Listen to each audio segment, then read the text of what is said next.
وہ بڑی خوبصورت مثال ہمارے استاد صاحب ہمیں سنایا کرتے تھے. کہتے تھے کہ غریب آدمی تھا, امیر دوست کی شادی میں چلا گیا, اور چلا اس طرح گیا کہ وہ نا ورکشاپ پہ کام کرتا تھا, تو وہیں سے فارغ ہوا تو اسی طرح کپڑے اس کے میلے کچیلے تھے, اس پہ گرد لگی ہوئی تھی. اب گھر جاتا تو دیر ہو جانی تھی, تو وہ بھاگ کے شادی میں چلا گیا. تو جو باہر کھڑا تھا نا آدمی, اس نے اندر ہی نہیں داخل ہونے دیا.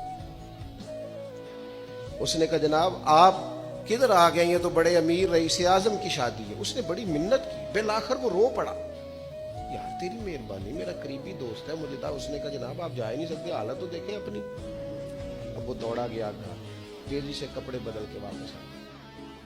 شادی بالکل اینڈ پہ ہو چکی. اب جب وہ سوٹ بوٹ اور وہ مایا شایا اور وہ جناب اس کا لباس بڑا حسین, تب اس کے لیے خود سے دروازہ کھولا گیا. وہ اندر گیا تو ساتھ رو رہا ہے, اور ساتھ وہ ڈونگا لے کے نا سالن والا برتن, تو اس میں کبھی اپنا کرتا ڈالتا ہے, کبھی اپنا بازو ڈالتا ہے کرتے کا.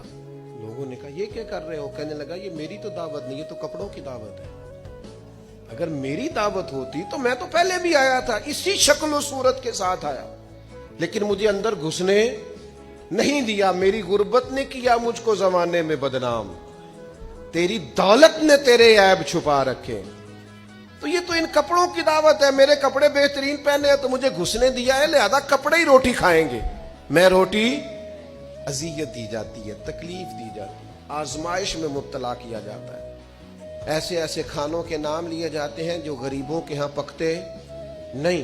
انہیں کہا جاتا ہے فلاں پکانا آتا ہے, تو میں کئی دفعہ کہہ چکا ہوں, پھر کہتا ہوں, جب پیسے آتے ہیں تو عقل بھی آئی جاتی ہے. جب انسان کے گھر گاڑیاں آ جائیں تو چلانے کا طریقہ بھی آ ہی جاتا ہے. جب اس کے پاس مہنگا موبائل آ جائے تو اسے چلانے کا سلیقہ بھی آ ہی جاتا ہے. جدے کار دانے ہو دے کملے بھی سیانے.